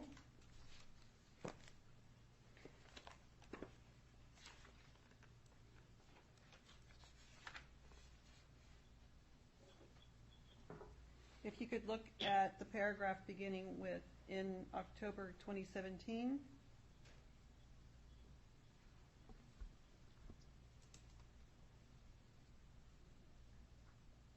Yes. Mr. Abbasi represents to the court that Bittrex disabled these accounts. Is Mr. Abbasi one of the affected individuals who lost access to his account information and assets due to Bittrex's actions? Is that true or false? آقای عباسی اینجا گفته که یکی از کسایی هست که حسابش فعال شده بود. آیا آقای عباسی جز کسایی هست که دستیابیش به حسابش تحت تاثیر قرار گرفته بود؟ آیا این درست است یا درست نیست؟ Yes, his was one of the accounts that was disabled after receiving the OFAC subpoena. Was he able? بله او حساب او یکی از حسابایی بود که غیر فعال شد بعد از اینکه ما این احضاریه اوفک رو دریافت کردیم.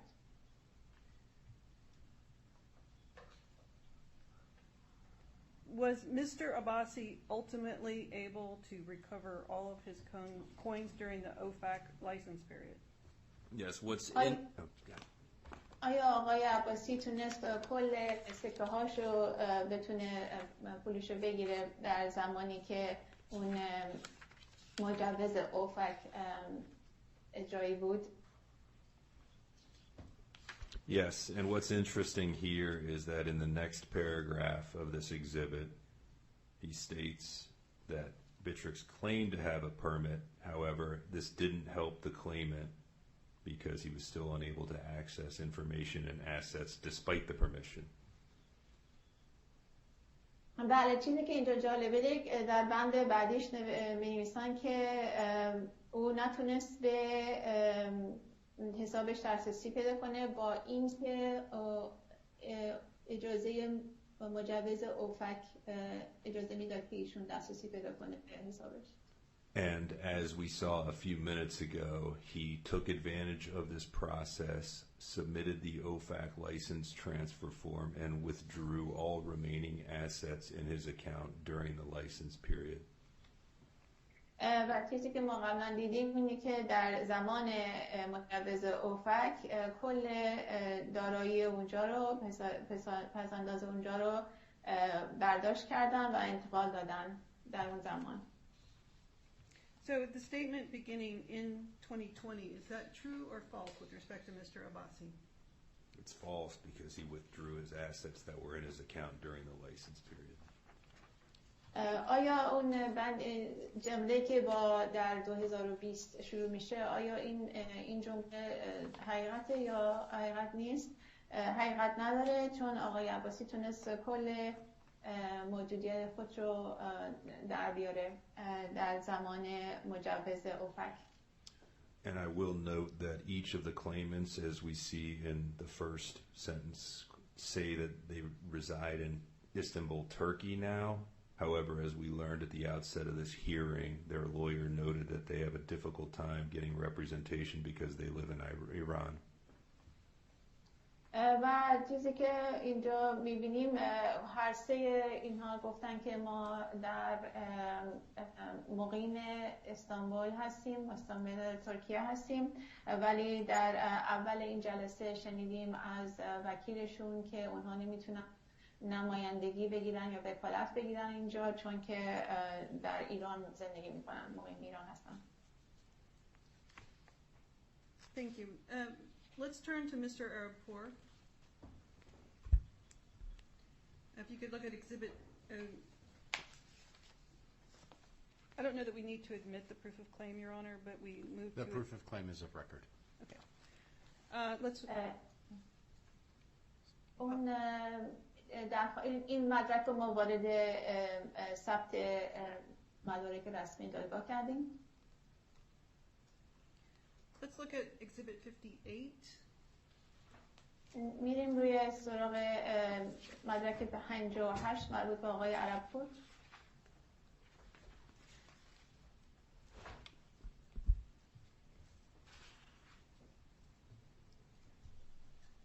If you could identify that document for the court.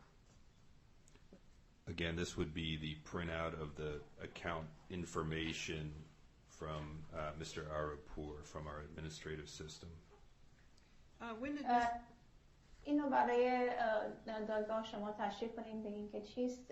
این یک پرینت هست، چاپی هست که ما گرفتیم از فعالیت حساب آقای عربپور.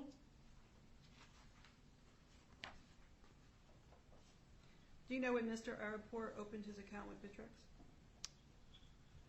آیا میدونیم که آقای عربپور حسابش رو با بیترکس باز کرد؟ I believe Mr. Arabpour opened his account in January of 2017. فکر میکنم حسابشون رو آقای عربپور حسابشون رو با بیترکس در ژانویه 2017 باز کرد. In order to open his account in 2017, would Mr. Arabpour had to have accepted the 2015 terms of service? Yes, anyone in 2017 would have had to toggle the check mark to indicate they accepted the terms of service to get past the very first page. بله، آیا در 2017 باید آقای عربپور شرایط فراهم کردن خدمات 2015 رو بایستی قبول میکرد؟ بله، هر کسی که میخواست حساب باز کنه بایستی که کلیک میکرد روی اون بخشی که نشون میداد که شرایط سرویس رسانی رو قبول کرده. And let me correct one thing I said. I believe Mr. Arabpour was June of 2017, not January. یک جور من تصحیح کنم، فکر میکنم آقای عربپور در جون 2017 حسابشون باز کردن، نه در ژانویه. Let's look at exhibit 18 if you wouldn't mind. میریم به مدرک 18. If you could look at page 2. صفحه 2 the last paragraph. بند آخر. Did Mr. Arabpour agree with you that he accepted the 2015 terms of service? Yes, it clearly. I'm sorry, translator. آیا آقای عربپور با شما موافقت کرد که در شرایط سرویس رسانی 2015 را قبول کرده؟ بله. Yes, in this response to the court, he notes that he agreed to the 2015 terms of service. در اینجا در جوابش به دادگاه اینجا میگه که بله من به شرایط خدمت رسانی 2015 موافقت کردم.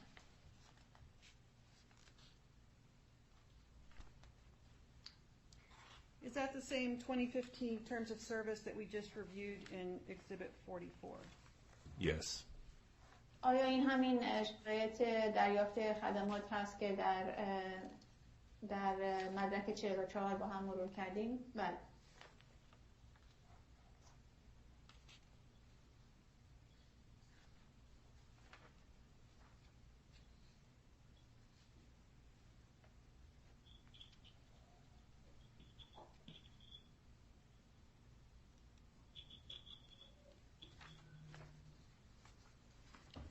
Let's turn to Mr.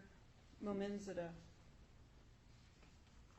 این برای حساب آقای مومنزاده. If you could look at Exhibit 67. مدرک 66. I just want to make sure that we admitted Exhibit 58. ببخشید 67. That exhibit's admitted. You may proceed. اون مدرک رو ما ثبت کردیم برای ثبت رسمی دادگاه شد. مدرک قبلی. What is Exhibit 67? مدرک 67 چیست؟ This is the IP log activity for Mr. Momenzada's account. این فعالیت IP آقای برای حساب آقای مومنزاده است. I move for the admission of Exhibit 67, Your Honor. Right. این رو ما می‌خوایم اضافه کنیم به مدارک رسمی دادگاه. Any objection to the admission of 67? آیا اعتراضی هست؟ اعتراضی ندارم ولی میخوام یک کامنتی رو ارائه بکنم. I don't have an objection, but I'd like to make a comment. You'll have an opportunity to comment, but not during the examination. شما فرصت خواهید داشت که کامنت بدین ولی در زمانی که خانم دارن سوالشون میکنن خیر. Exhibit 67 is admitted. خیلی متشکرم خانم محترم. Thank you, Your Honor. این را ما جزء مدارک رسمی میکنیم.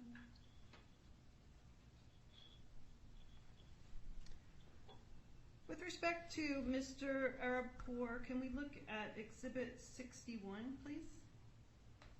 در مورد آقای عرب میتونیم به مدرک 61 نگاه کنیم.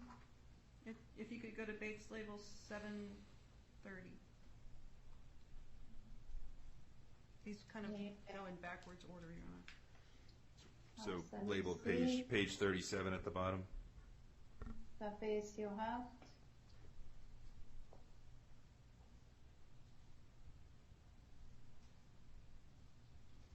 Do you recognize this document?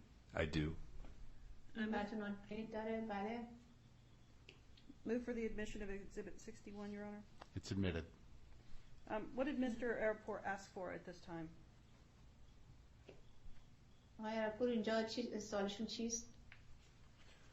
So here, Mr. Arabpour attaches an email he received in March relating to the license withdrawal process. اینجا آقای عربپور یک ایمیلی رو وصل کرده یا برای ما فرستاده که مربوط میشه به مجوزی که برای در آوردن پولشون هست. He attaches the license form filled out and notes that he was unable to do this prior to March 31st, and this is now occurring in June and July of that year. ایشون اون فرمی که فرم مجوزی که ما فرستاده بودیم رو پر کرده و میگه که نتونستن قبل از 31 مارچ اینو انجام بدن. این در حدود ماهای ژوئن و ژوئیه انجام میشه.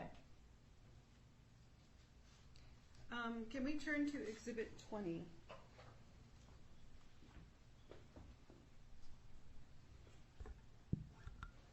If we could turn to page 11 of that document.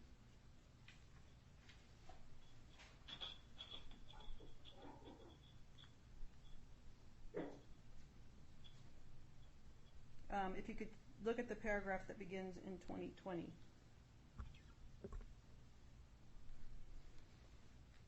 This is the proof of claim filed by Shahryar Arpoor, and in that paragraph you'll note what he states in that document, in that statement. Is this statement that is highlighted in front of you, Mr. Maria, is that true and correct based on what we've seen in the Zendesk tickets?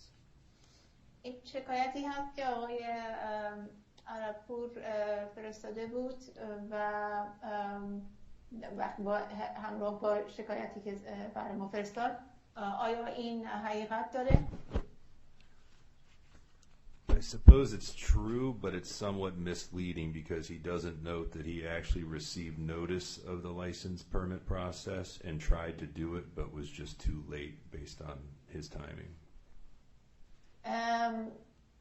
میشه گفت که حقیقت هست، ولی چیزی که هست ایشون نمیگه که دریافت کردن یک اعلامیه‌ای که پولاشون رو میتونن در یک مقطع خاصی از یک به خاطر مجوزی که بود از حسابشون بکشن بیرون و نمیگن که ایشون این کار رو دیر انجام دادن. Let's look at Exhibit 19, page 4, which is another claim filed by Mr. Arapur. مدرک 19 صفحه 4 یک شکایت دیگه که آقای عربپور فرستادن.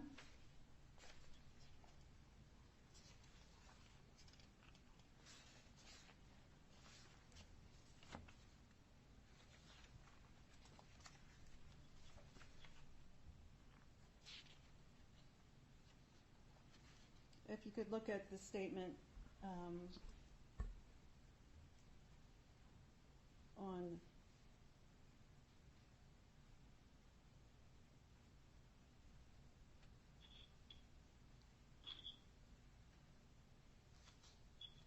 since the Chapter 11 petition,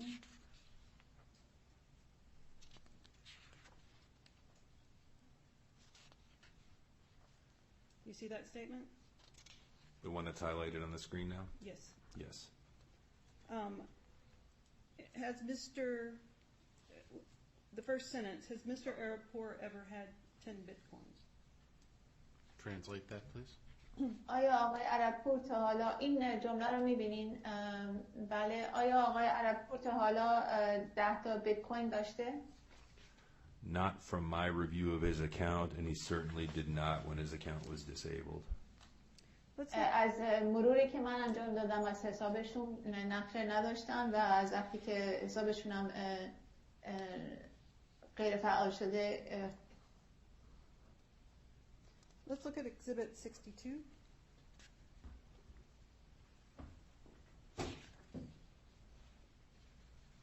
مدرک 62. Do you recognize this document? I do. And what does it show? Those were the assets in Mr. Arapur's account. آیا این براتون آشنا هست؟ بله. اینا چی هست؟ اینها دارایی هست که در حساب آقای عربپور. How much is the total value as of the petition date, May 8, 23? کل ارزشش در تاریخی که درخواست کردن 8 می چقدر است؟ It was a little over $8,400, and I think today it's worth a little over $9,000. یکم بیشتر از $8,400 بود. فکر میکنم امروز ارزشش حدود $9,000 هست.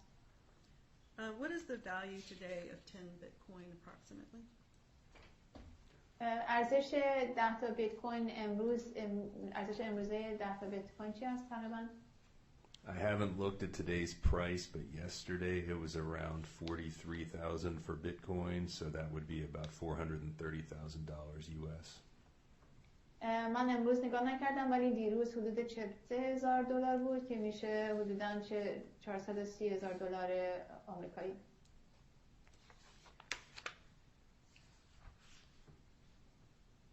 Okay, now we can turn to Mr. Momenzada. I apologize. Trying to truncate some of this. I missed some steps. حالا میریم برای آقای مومنزاده. Let's look at exhibits. Move for the admission of exhibit 62, please. It's admitted. Let's look at exhibit 67. مدرک 67. I believe we admitted this already. آره توضیح دادم در مورد این. توضیح هم میتونم بگم الان. I have an explanation for this. Can I offer that now? No. When did Mr. Momenzada open his account with Bittrex? آقای مومنزاده که حسابشون رو با بیترکس باز کردن؟ In January of 2017. If we can turn to page 96 of this. ژانویه 2017 صفحه 96.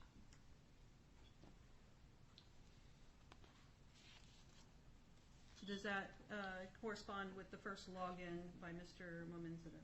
It does. آیا تطبیق داره با اولین وقتی که آقای مومنزاده لاگین کردن؟ بله. Can you describe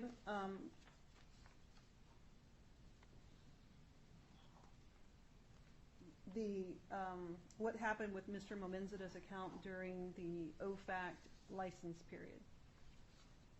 میتونید تشریح کنید که چه اتفاق افتاد با حساب آقای مومنزاده در زمان مجوز اوفک؟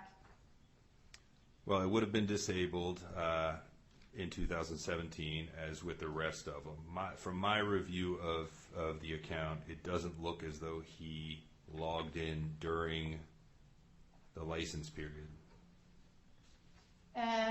حساب ایشون با کسای دیگه در زمان در 2017 حسابشون مسدود شده بود یا غیر فعال شده بود و با همراه با دیگران و وقتی من مرور کردم به نظر نمیاد که ایشون در زمانی که مجوز اوفک در جریان بود لاگین کردن. Specifically, if you look at page 3 at the bottom, مشخصا اگه به صفحه 3 پایین صفحه 3 نگاه کنیم there's a big gap in his logins from May 4th, 2019, and then not again until September 19th of 2022. اگر می‌بینیم که یک فاصله بسیار زیادی هست از بین 4 می 2019 و سپتامبر 2022 19 سپتامبر 2022. Would Mr. Momenzada have gotten the same blast email that Mr. Abbasi got with the OFAC release form? آیا آقای مومنزاده همون ایمیلی رو که به هر می فرستادن راجع به اوفک و مجوز اوفک و فرم اوفک دریافت کردن؟ Each individual who is impacted by the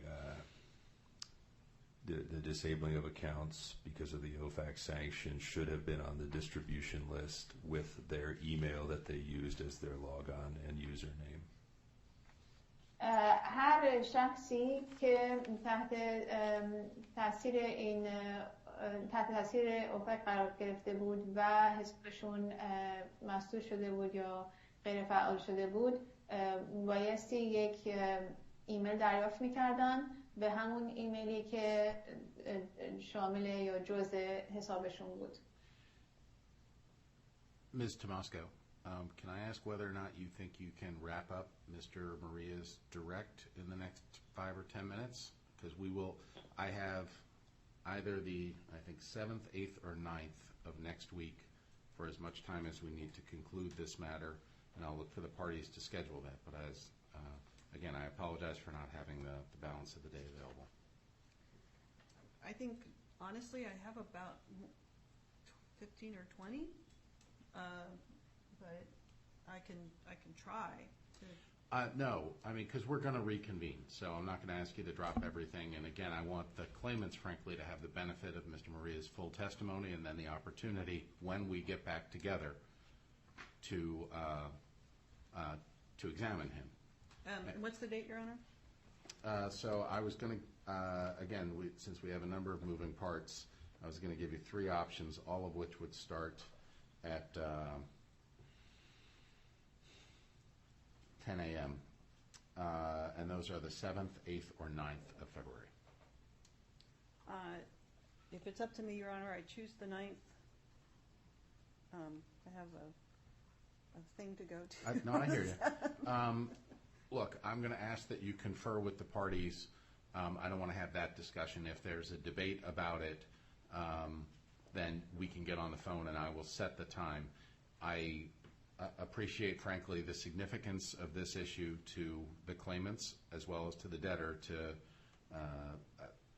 to deal with this issue and to address these claims. So you're on the front burner. I just don't have the full day available for you today, and I'm traveling tomorrow and Friday. Otherwise, I would simply carry you over. What I think would make sense is if you think that we're at a decent spot, we would reconvene at a time that the parties will advise the court. I would make an observation, and I'm not going to poll the parties. Mr. Maria is the plan administrator. Also, by training, the record reflects that Mr. Maria is an attorney, but not practicing or appearing as an attorney in this.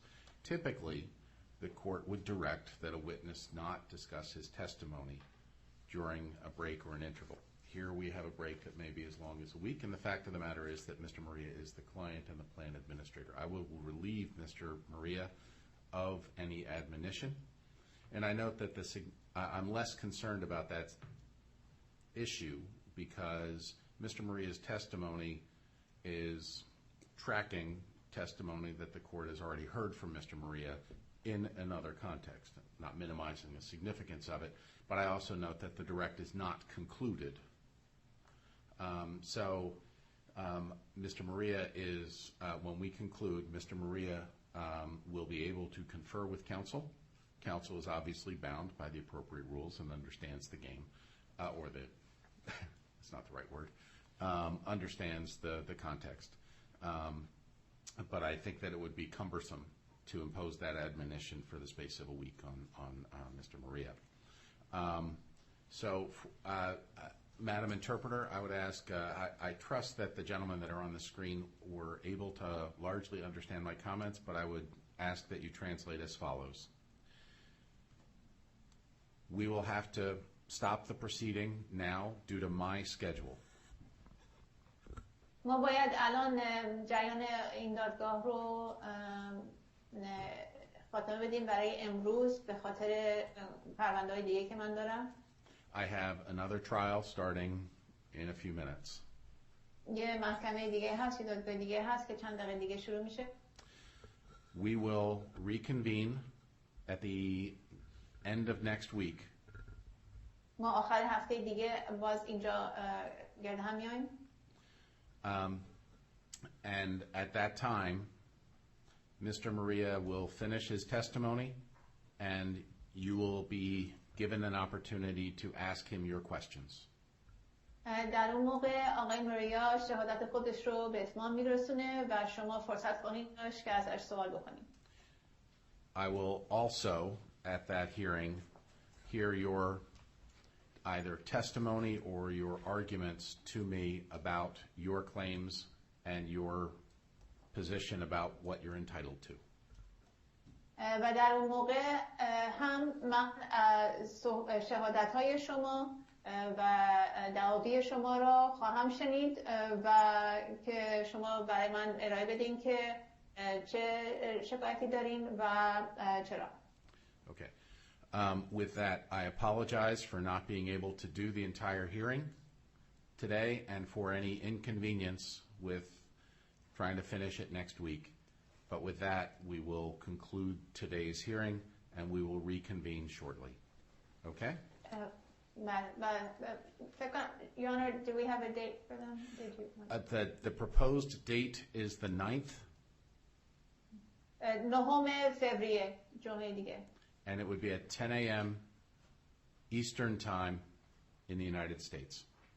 10 صبح وقت شرقی آمریکا. All right. I appreciate your patience, and I will look forward to seeing everyone in a week. We stand in recess. تشکر. خداحافظ. Thank you. خیلی متشکرم. خدا نگهدار. خداحافظ.